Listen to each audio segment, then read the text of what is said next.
There are two main issues, I think, about why we don't have robots in our homes or working with us out of doors. The first one is a hardware challenge. It has to do with batteries. It's one of the challenges we're facing with hybrid cars. We can't power our robots without a cable to an electrical socket for a long period of time. The other challenge is intellectual, which is that we don't really understand what we mean by intelligence. How is it that we accomplish tasks in the real world?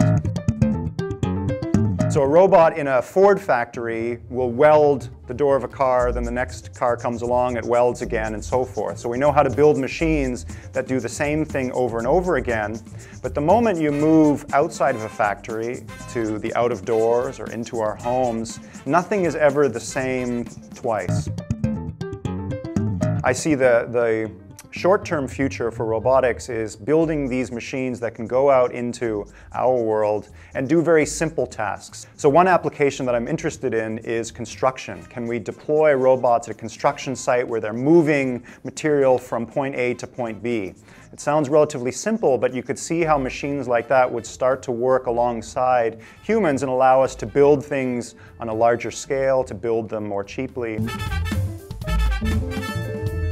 The necessary components of a robot is that, first of all, it has some intelligence. So you have a computer on board, something like your laptop. And what sets a robot apart from a computer is that the robot can sense what's going on around it. This social robot watches another robot which acts as a teacher, and that robot tries to learn from that teacher. So this is a project that has to do with robotics and also developmental psychology. And one of the things that we all go through at a very young age is that very quickly we learn how to imitate.